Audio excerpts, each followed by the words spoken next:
Labą dieną. Ekonomika LT vaizdo konferencija. Su mumis Nacionalinės žemės tarnybos prie Žemės ūkio ministerijos direktorius Kazys Maksvytis ir Seimo narys, Kaimo reikalų komiteto narys Antanas Vaura. Susirinkom padiskutuoti vienu ganėtinai karštu, virš karštėjančių klausimų apie žemės pardavimą užsieniečiams. Kaip žinoma, 2011 m. gegužės 1 dieną baigėsi pereinamasis laikotarpis, kai iš esmės buvo draudžiama pardavinėti žemės ūkio paskirties žemę užsienio juridiniams asmenims ir piliečiams, su kai kuriom išimtim. Tas laikotarpis artėja ir panašu, kad bus pastangų pratęsti šitą draudimą pagal įvairius pasiūlymus iki 13, 14 ir netgi 18 metų buvo siūloma. Paminėsiu vieną faktelį. Latvijos dienraštis Ryto Avyzė išspausdino didžiausių Latvijos žemvaldžių sąrašą. Paaiškėjo, kad 10 stambiausių bendrovių valdo 75% Latvijos privačių žemės sklypų.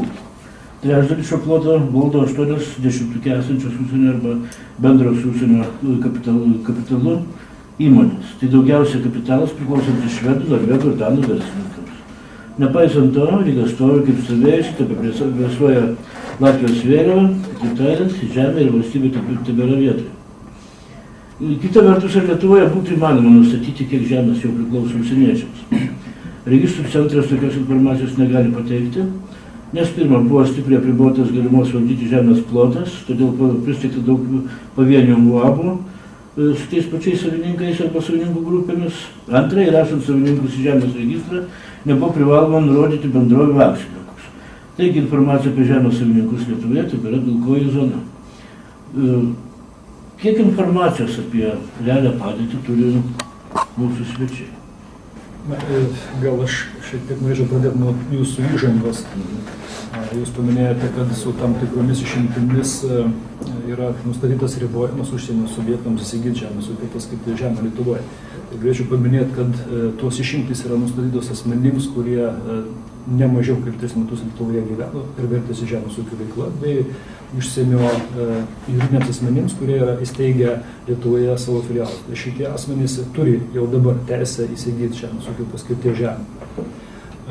Kalbant apie Lietuvos galimybės pratęsti stojimo į ES sutartyje nustatytą pereinamą į 7 metų laikotarpį, tai iš tiesų tokia galimybė yra numatyta, aišku, yra priklausanti nuo įvairių faktorių, bet Europos komisija turi galimybę priimti sprendimą, esant tam tikroms sąlygoms pereinamą laikotarpį pratęsti 3 metams. Taip, kad diskusija ar 4 ar 5 ar kiek metų turbūt nėra prasminga, kadangi pagal stojimo į ES sutartį mes turime galimybę pretenduoti tik į 3 metų papildomą laikotarpį. Atsakant į jūsų klausimą dėl užsieniečių, kurie arba užsienio subjektų, kurie prisidengdami galbūt Lietuvos fiziniais asmenimis perka žemės ūkio paskirties žemę. Iš tiesų tenka pripažinti, kad Lietuvoje nėra sukurtas mechanizmas, kur būtų galima identifikuoti, iš kurio būtų galima identifikuoti, kokie akcininkai, kokiuose įmonėse kiek valdo turtų ir atitinkamai per tai reglamentuoti jų galimybės įsigyti žemės ūkio paskirties žemę. Bet mano žiniomis ūkio ministerija tuo klausimu dirba ir šiuo metu yra parengti teisės aktų projektai, kuriais numatyta tokia galimybė, tai yra numatytas akcininkų registras. Tai aišku pagelbėtų suregistruojant tuos asmenys ir jų akcijų kiekius ir atitinkamai po to jau galimybė būtų keisti teisės aktus, kuriuose būtų numatytas ribojimas asmenims, jeigu jie turi keliuose juridiniuose asmenyse tam tikrą akcijų kiekį, jiems būtų taikomas bendras dabar nustatytas 500 hektarų galimos įsigyti žemės ūkio paskirties žemės plotas. Jūs čia labai gražų pavyzdėlį pateikėte iš mūsų kaimynų Latvijų. Tai aš irgi norėčiau, kad, sakykime, ir Lietuvos žiniasklaida galėtų disponuotais skaičiais ir pateikti, ir tikiuosi, kad tai bus, nes tos kalbos, kurios iš Latvijos ateidavo, liktai ir likdavo kalbomis, bet kai buvo pateikta konkrečios tos struktūros disponuojančios dideliais žemės plotais, tai tada tikrai pamatėm, kad tai yra tikrai didžiulė problema. Turime ir kitą kaimyną, ženkliai didesnį mūsų kaimyną Lenkus, kuriuose, sakykime, prieš įstojiminiam laikotarpį darybiniuose tuose visuose procesuose vis dėlto Lenkų darybininkai sugebėjo įrodyti ir išsiderėti žymiai palankesnės sąlygas. Aš turiu omeny, turim gerbiamą generalinį direktorių, kuris gali pataisyti, jeigu aš nepataikysiu, jie bene 12 metų. Pereinamą į laikotarpį ir išsikovoja. Tai reiškia, nuo 2004 metų gegužės 1 dienos pridėkime 12 metų ir pamatysime, reiškia, kada tas pereinamasis laikotarpis baigėsi įsigijimui, reiškia, užsieniečiam. Ir Latvijos tas pavyzdys, kas jau yra pasibaigę. Tai aš irgi pritariu tai minčiai, kad tas, kas yra leistina, tas, kas būtų leistina, reiškia, 3 metams, tai irgi būtų tikrai didžiulė paspirtis. O paspirtis dėl kelių tų pagrindinių priežasčių ir, aš vėl šiek tiek grįžtu prie to paties Latvijos varianto, kaip tie skandinavai nepirks toj pačioj Latvijoje, tarkime, žemės, kai ir Lietuvoje, sakykime, kai kainų skirtumas dar yra antiek didelis. Aš tiesiog vieną pavyzdėlį pasakysiu. Praeitos savaitės penktadienį kartu su 2 kolegom Seimo nariais lankiausi Lazdijuose. Tiesiog buvo labai graži žemdirbių šventė. Ir to šventėje dalyvavo artimiausi jų kaimynai, tai yra Seinų starosta su delegacija ir Punsko krašto viršaitis, ten lietuvis, ir tarp kitko labai gražu, kai po naujų savivaldos rinkimų Punsko savivaldybėje yra vienas Lenkas, o visi lietuviai. Tai jų labai gražus toks bendradarbiavimas yra ir jie pasakė, žemės Lazdijų kaip ir mūsų yra panašios, bet mes tikrai galėtume mokėti po 20 000 už hektarą litų. Tai kai pagalvoja, tai yra Lazdijų krašto žemė. Aš nekalbu jau, sakykime, Šakių, ten gal Marijampolės. Tai vėl, ką tai rodo? Tai yra užsieniečiai turintys pinigų ir prie tokių kainų skirtumo, jie tikrai gali supirkti momentaliai labai daug. Ir kitus skaičiukus turime.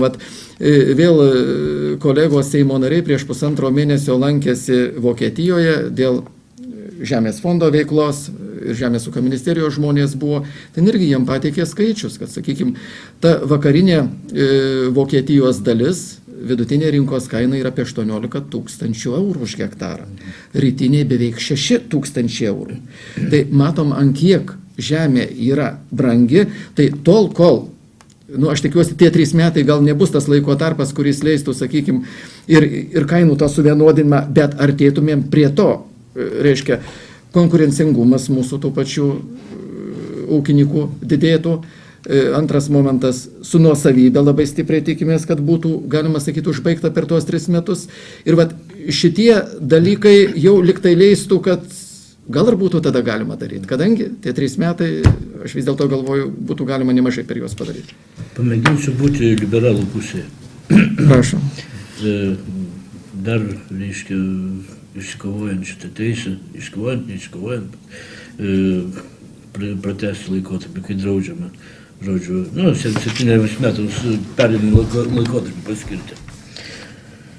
Argumentai buvo, reiškia, kad per tuos 7 metus Lietuvos formos žemės rinka, jis lygins kainos žemės Lietuvoje ir Europos Sąjungoje, sustiprės Lietuvos ūkininkai. Ir iš tiesų taip, tai buvo, iš tiesų, jau kaip minėjom, užsieniečiai Lietuvoje nevaldo nei lopinėlio žemės. Kita vertus, žemė sava, bet ir dirvonuoja. Gal užsieniečiai čia padėtų ūkininkauti, gal ateitų investicijos, kaip sakė, reiškia irgi vienas iš argumentų, kodėl reikia parduoti, leisti parduoti žemę. Jūsų argumentai prieš vis dėlto. Jūs užsiminėt, kad liktai nėra tos statistikos, kad matytųsi, kad užsieniečiai turi žemę. Taip, užsieniečiai turi ir nemažus plotus ir Lietuvoje turi tik tai per per kitus asmenys Per įsigyja. Lietuvos fizinius asmenys. Taip, ir Lietuvos fizinius asmenys, aišku, kad tokios informacijos statistikos tikslios neturime, bet kai kalbi ir jie, va tą, ką aš paminėjau, jie turi geriausiose Lietuvos rajonas. Tai yra Šiaurės Lietuva, tai yra Vidurio Lietuva, tai yra Suvalkija. Derlingiausius. Taip, derlingiausias. Nu, geriausias už turiu omeny, taip, derlingiausias. Vat net ir mano, sakykime, apygardoje, aš esu iš Anykščių ir Kupiškio 4 seniūnijų ir Kupiškio rajone tikrai yra nemaži plotai, kurie yra. O ką jie daro su ta žeme? Ji yra dirbama. Ji yra dirbama. Ir aš šitoje vietoje gal didesnę problemą matau. Jau tas, kas įvykė, tas yra vykę, aš suprantu, bet aš matau didesnę problemą net mūsų, sakykime, yra kai kurios lietuviško kapitalo grupės, kurios yra įsigijusios žemės ir aš matau ir tame pačiame Anykščių rajono rajoniniuose laikraščiuose skelbimukai, kad nuomojama žemė ir vardinama čiut ne visos 10 seniūnijų.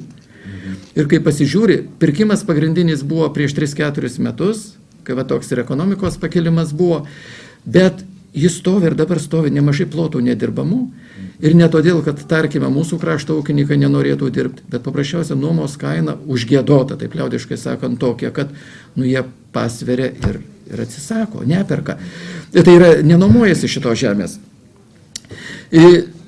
Bet, kadangi jūsų klausime buvo, tas, kas buvo prieš 7 metus kalbėta, ar mūsų žemės ūkiai sustiprėjo, aš tikrai tą turiu pasakyti, tikrai sustiprėjo ir sakykime per tą patį krizinį laikotarpį, būtent 8-9, ir šitie metai mes puikiai matome, kad tas bendro vidaus produkto, kuris kritimas buvo, tai jis tikrai būtų buvęs ženkliai didesnis, jeigu ne žemės ūkio indėlis. Tai būtent perdirbamoji pramonė, kuri pagrindė būtent mūsų žemės ūkio žaliavas naudoja, jos dėka eksporto tos apimtys, žinoma, jos krito, bet ne tiek, jos buvo kaip stabilizuojantis veiksnys. Tai šitoj vietoj galima sakyti kaip vienas toks rodiklis. Kitas rodiklis vis dėlto, jeigu pasižiūrėtumėm, aišku, labai didelė parama yra europinė. Europinė parama į investicijas, europinė parama per tiesioginės, reiškia, išmokas. Bet šitiek technikos, šitiek naujų technologijų ir pastatų, aš visada sakau, kad gal nebūkime mes tas tradicinis lietuvis, kuris tik nuleidžia akį žemyn, pasiėmęs tariamą bizūną ar plaką. Jau kai blogai Lietuvoje, jau ten visur geriau. Ir rodom, ir Baltarusijoje kelis kartus geriau. Ir tos pačios apklausos, kurios rodo, aiškinam, kad Latvijos vyriausybė daug geriau tvarkosi, ten daug geriau gyventi, tik tai Lietuvoje yra. Bet tik tai aklas negali matyti, kaip tikrai mūsų kaimas keičiasi ir į gerą pusę. Tai aš vėl galvoju, nebe tų 7 metų pereinamojo laikotarpio. Tai irgi tas, kas yra padaryta, sakykime, aš matau, kad žengtas nemažas žingsnis. Aišku, krizė stipriai pamaišė, sakykime, ir tie patys šitie metai gamtos atžvilgiu, aš sakau, vis dėlto grūdinių čiut ne 1 milijonas tonų gauta mažiau, tai taip, ačiū Dievui, kad tos kainos šiek tiek didesnės. Aš jeigu galima norėčiau irgi šiuo atveju įsiterpti, jūs minėjote tos argumentus, kurie buvo naudojami prieš stojant į Europos Sąjungą ir aš manau, kad šiai dienai jie lygiai taip pat yra aktualūs.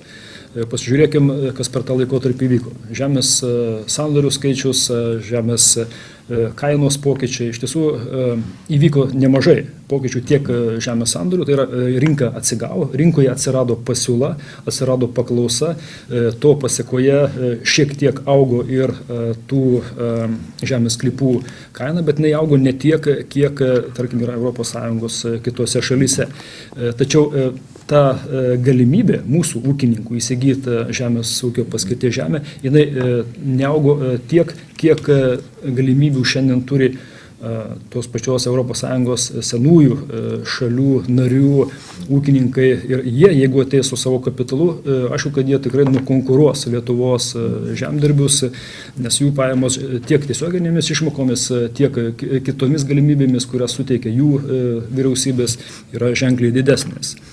Iš tiesų, sutinku, kad mūsų ūkininkai ženkliai sustiprėjo per šį laikotarpį, bet tikrai nepakankamai, kad galėtų tinkamai nuo ateinančių metų gegužės 1 tokiam pačiam lygmenį konkuruoti su kitų senųjų ES šalių narių ūkininkais.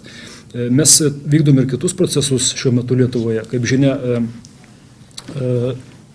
per žemės reformos laikotarpį susiformavo labai maži ūkiai, labai maži sklypai, tai jau yra kaip pasekmė. Ir mes turim dabar tokią iniciatyvą, tokį norą sustambint žemės sklypus, sustambint ūkius.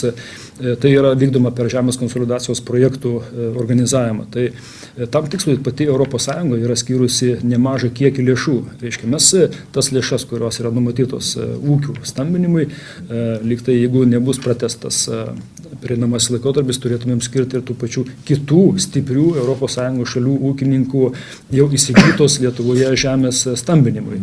Mano manimu, tai būtų vėlgi nelabai sąžininga mūsų žemės savininkų ar ūkininkų atžvilgių. Aišku, yra ir daugiau argumentų, kuriuos mes tikrai teiksime Europos komisijai, motyvuodami, kodėl reikėtų pratęsti tą pereinamąjį laikotarpį. Tai, ir mes kalbame ir apie spekulacijos tikslais žemės ūkio paskirties žemės įsigijimą. Sutinku, kad Lietuvos lietuviai pirkėjai tuos pačius tikslus gali turėti, bet mes įsileisdami užsienio subjektus, mano manimu, išaugintumėm tą galimybę įsigyti spekuliacinės tikslais, nes kaip be būtų taip, ateityje Lietuvoje žemės rinkos kaina jinai kils. Jinai turės artėti prie tų kainų, kurios senose ES šalyse yra.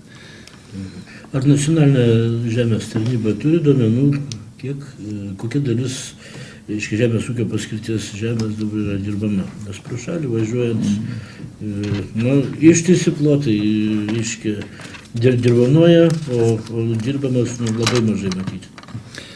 Iš tiesų mes turime tam tikrą informaciją, tai turbūt geriausia būtų pasiremti tais duomenimis, kurie yra gaunami per deklaravimo laikotarpį. Tai Lietuvoje paprastai jau tokia pastovus beveik galima būtų sakyti skaičius nusistovėjęs yra 2,6 milijono hektarų yra deklaruojama.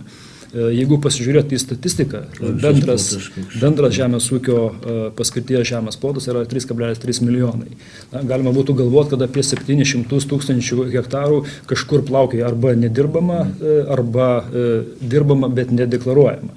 Iš tiesų nemažai yra dirbamos žemės, bet nedeklaruojamos. Turiu galvoje, kad smulkus žemės savininkai, tie vadinamieji 3 hektarininkai, ne visi jie tikrai deklaruoja ir teigt, kad tas 700 hektarų plotas iš tiesų yra nedirbamas, turbūt nebūtų sąžininga. O atvirai teikti ar negalima, kad deklaruota, kad dirbama, bet iš tikrųjų nedirbama? Žinoma, pasitaiko atveju, kad ta žemė, kuri deklaruota, jinai ne visada yra geros agrarinės būklės, bet tuo atveju tada jau taikomas yra tam tikros sankcijos per nacionalinę mokėjimo agentūrą ir aš manau, kad tikrai procentas didelis negalėtų būti. Turit ką pridėti? Ar aš galiu, čia jūsų paskutinis tas klausimas, ar nėra tokių atvejų pažeidimų? Aš sutinku irgi, žinoma, yra, bet yra ženkliai mažiau tas, kas buvo pirmais 2 deklaravimo metais. Nes vis dėlto atranka, kuri vyksta patikrinimui, ten yra tam tikras procentas, kiek turi būti patikrinta tų deklaruotojų, ją daro be žmogaus įsikišimo kompiuterinės programos. Tai nereiškia šitaip, kad jeigu aš pakliuvau, sakykime, praeitais metais į patikrą, aš 5 metus esu ramus, dabar galiu ir deklaruoti to, ko ir nesu padaręs. Nes gali būti šitaip, kad ir kitais metais pakliūs, ir 3 pakliūs, ir taip toliau. Ir dar, jeigu galima, aš vieną momentą paminėsiu, oponentai, sakykime, tie, kurie aiškina, kad vis dėlto nereikalingas 3 metų laikotarpis, paleiskime visą tai jau tam laisvam pardavimui, nepasako ir kitų dalykų. Užsienio šalyse, mano vėl tas pats, kadangi kolegos tiek iš ministerijos, tiek iš Seimo kaimo reikalų komiteto buvo Vokietijoje, jie labai aiškiai įvardino, ant kiek yra tokie rimti ir stiprus apribojimai. Reiškia, žemės ūkio paskirties žemės, jeigu tu ten įsigijai 20 metų, paskirties negali keisti. Negali perleidimų kitokių daryti. Tai mūsų tie, kurie yra laikinajam įstatymė, įsigijimo ten 5 metam, ypatingai, kur 5 metam ir yra su tam tikrom lengvatom. Tarkime, jeigu esi jaunas ūkininkas, taikomas įsigijimo žemės koeficientas ir kaina yra mažesnė. Keletą metų buvo taikomas palūkanų kompensavimas. Tai visą tai 5 metam galioja. Mano paminėto atveju, ne 20 metų. Prancūzijoje dar sugriežtintos sąlygos. Vienu žodžiu, į žemės ūkio paskirties žemę žiūrima kaip į didžiulį turtą. Ir stengiamasi jį apsaugot, kad tikrai dirbtų tas, kam priklauso ir kas galėtų gaminti tą produkciją. Dar galėčiau paminėti keletą tokių argumentų, kurie mūsų manimų yra svarbus, lyginant Lietuvos žemdirbius ir užsienio žemdirbius. Tarkim, imkime Danijos pavyzdį. Danijos vyriausybė teikia tam tikrą paramą tiems ūkininkams, kurie sutinka savo ūkius iškelt į kitas valstybės. Tai yra, suteikia tam tikrą paramą. Ir iš tiesų ta parama yra tikrai nemaža. Tai yra subsidijavimas, kurį gali turtingos valstybės leisti savo ūkininkams. Mūsų tuo tarpu šalies valstybė turbūt negali savo tokių galimybių leisti. Kitas dalykas, kad turtingesnės šalės jos turi galimybės ir kreditavimo sistemą kitokią taikyti. Tai yra, kad ir bankai palankiau žiūri į žemdirbius ir galų gale kitos sąlygos ten yra nustatytos kreditavimui. Tai mano manimu, kad įsileidimas užsienio pirkėjų, iš dalies galima būtų sutikti, kad jisai pagyvintų rinką. Galbūt pakeltų žemės savininkams žemės kainą, jie daugiau uždirbtų iš būtent perleisdami žemės ūkio paskirties žemę. Bet mūsų subjektai, kurie nori įsigyti ir kurie nori vykdyti žemės ūkio veiklą, galų galia, kurie nori naujai pradėti vykdyti, jų galimybės iš tiesų yra netolygios su užsienio subjektais. Bendravau šiek tiek su Žemės savininkų sąjungos pirmininkė Antanina Venskūnienė. Kelias citatas gal pasakysiu ir parašysiu, kad galbūt kokios mintis kyla išgirdus.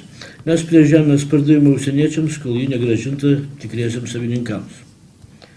Žemę išparduoti lengva, pasiliksim kaip arabai, užsieniečiai valdys, o mes būsim kiaulininkai. Užsieniečiams lietuviai nereikalingi, jiems reikalinga mūsų žemė, nes Lietuva yra tiltas tarp rytų ir vakarų. Mūsiškiams žemės netiduoda, užsieniečiams jau parduoda per tarpininkus. Taip atsitiko Molėtų rajone, kur žemėtvarkos tarnyba užuot grąžinusi savininkui per tarpininką pardavė Danui, kuris Ignalinos rajone kiaulės augina. Dabar panaikinus apskritis, jiems dar lengviau. Danai, belgai, olandai, švedai žemės užsieniečiams neparduoda. Ten jį parduodama tik vietos gyventojams per valstybės žemės fondus. Pamėginkit Švedijoje Danijoje nusipirkti. Ar su visko sutinkat? Aš tai džiaugiuosi, ponios Venskūnienės tokią poziciją, kurią jinai išdėstė. Aš kažkaip tai biškučiuką galvojau, gali būti priešinga. Žinoma, tos ir ta šalis, kur paminėjau, ir ne tik ta šalis, bet praktiškai daugumoje šalių, aš dar tą, ką pirmą paminėjau, taip, yra tikrai labai apribojimai, labai aiškus ir tas duoda rezultatą. O sakykime, ir ta vyriausybė pozicija, kuri yra suformuluota dėl tų 3 metų pratęsimo, tai būtent išdėstyti tie argumentai ir vienas iš tų argumentų yra nebaigtas nuosavybės grąžinimo procesas. Ir tą būtina užbaigti. Tai jį labai būtent taikliai pastebėjo ir jums pasakė. Aš, jeigu galima, irgi norėčiau dar papildyti dėl žemės grąžinimo. Iš tiesų, mes planuojam, kad iki 12 metų pabaigos iš esmės šis procesas Lietuvoje turėtų būti užbaigtas. Aišku, pagrindinės problemos yra susijusios su primestinėmis teritorijomis ir ypač su Vilniaus rajono teritorija. Bet kuriuo atveju mes manom, kad realu yra užbaigti 12 metais nuosavybės teisės atkūrimą, atitinkamai tam būtų prasmingas ir tas pereinamasis laikotarpis. Kalbant apie užsienyje lietuvių galimybės įsigyti žemės ūkio paskirties žemę. Iš tiesų, kitos ES šalis, lygiai taip pat kaip ir Lietuva, negali drausti ateiti kitos šalies kapitalui į jų rinką, bet ten yra tokios sąlygos, kad, tarkim, lietuviui, turbūt, nors ir galimybė būtų teisiškai įsigyti, bet vien jau dėl to, kad jo finansinės galimybės yra labai ribotos, galų gale jam ten reikia įsikurti, ne tik žemę nusipirkti, reikia ir įsikurti, reikia ir statinius turėti, reikia ir techniką įsigyti. Tai vien jau finansiškai žiūrint, jis yra nepajėgus tikrai įsikurti kitose šalyse, nors teisiškai jis galėtų tai padaryti.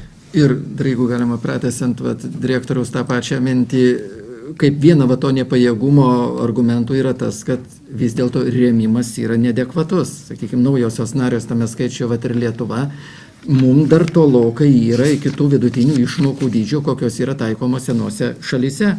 Ir aš prieš porą savaičių išgirdau Žemės ūkio komisaro, Rumūnas, sakyčiau, Rumunija delegavo į tą komisaro vietą savo žmogų, kad būtent bendrojo žemės ūkio politikoje ir liktai yra tokios mintis, kad turėtų būti suvienodintos išmokos po 13 metų. Tai mato, dar iki 13 dar turim biškučiuką ir laiko. Tai taip, kad irgi buvo viena iš tų priežasčių nelygi konkurencinė kova. Paskutinis klausimas. Taip. Aiškia, kas bus, jeigu Seimas, sakytų, turbūt priimtą sprendimą pratęsti draudimą užsieniečiams, žemę parduoti užsieniečiams, vis dėlto užprotestuos Europos komisija. Juk mums buvo labai svarbu pratęsti pereinamą laikotarpį, kai reikėjo uždaryti Ignalinos atominę elektrinę. Bet uždarėm. Vežėjams būtų labai svarbu kol kas palikti galiojantį dyzelino akcizą, bet padidinsim, nes to reikalauja Europos Sąjunga. Dabar Europos Sąjungos pozicija lyg ir nesvarbi tampama. Ko mums tai gali grėsti? Aš vis dėlto linkęs galvot, kad čia Seimas yra išreiškęs savo poziciją. Savo poziciją jis dėl tų papildomai 3 metų yra išreiškęs, aš turiu net ir užrašytą, tai dar praeitų metų lapkričio 26 dieną Seimas priėmė rezoliuciją dėl žemės ūkio ir miškų paskirties žemės pardavimo užsieniečiams draudimo pratęsimo, kuria Seimas pasiūlė vyriausybę argumentuoti dėrėti su Europos komisija ir įrodyti pereinamo laikotarpio draudžiant įsigyti žemės ūkio ir miškų ūkio paskirties žemę užsienio subjektams pratęsimo iki 2013 metų galimybę. Dabar labai svarbi pozicija yra vyriausybės. Ir duok Dieve, kad vyriausybėje būtų bent daugumos, nors vieno ministro vyriausybės narių balso pritarimas tam. Jeigu ne, tai tada, aišku, jeigu vyriausybė nesikreips, nepasiūlysgi mums niekas to daryti. Bet aš viliuosi ir tikiuosi, kad tuos argumentus, kuriuos ir nacionalinė žemės tarnyba per ministrą Starkevičių pateikė, gal papildomų dar kažkokių tai reikalingų argumentų ir tikrai bus pateikta artimiausiu metu, aš viliuosi, kad taip neatsitiks ir tas bus gautas leidimas dar 3 metam pratęsti. O, aš labai atsiprašau, dar vieną. O jūsų paminėtas Ignalinos atominės uždarimo atvejis ten jau yra kitas ir praktiškai neįmanomas. Tam, kad būtų galima pratęsti, reiškia, turėjo būti vėl darybos su 26 ES šalimis, kuri kiekviena turėjo duoti sutikimus. Tai ten buvo tam tikras žaidimas, žinant, kad tai yra neįmanoma padaryti. O čia sudarytos tam tikros žaidimo taisyklės. Čia tokio reikalavimo nėra, kad... Ne. Aš supratau, kad ne. Taip, gerbiamas. Ne. Galiu pasakyti, kad pagal stojimo į ES sutartį Lietuva, kaip valstybė, turi teisę kreiptis į Europos komisiją. Į Europos komisiją būtent ir Europos komisija turi teisę priimti tokį sprendimą. Jūs teisus sakydamas, kad jeigu Europos komisija nepritars, aišku, kad nuo ateinančių metų gegužės 1 dienos jau galios tos sutarties sąlygos, kurios leidžia užsienio asmenims įsigyti žemės ūkio paskirties žemę Lietuvoje. Galiu pasakyti, kad Žemės ūkio ministerija yra parengusi argumentus, kurie mūsų manimų yra svarbus ir pateikusi vyriausybė. Vyriausybė jau buvo vienas svarstymas, buvo kol kas apsispręsta dar papildyti argumentaciją ir grįžti prie šito klausimo vyriausybėje. Kaip ir gerbiamas Seimo narys minėjo, tikiuosi, kad vyriausybėje bus priimti protingi, teisingi sprendimai ir Lietuva, tai yra Žemės ūkio ministerija, turės galimybę, jau turėdama vyriausybės įgaliojimą, kreiptis į Europos komisiją dėl to termino pratęsimo. Ačiū už pokalbį. Už pokalbį vadovavo ekonomikos centro žurnalistas Kazimieras Šliužas.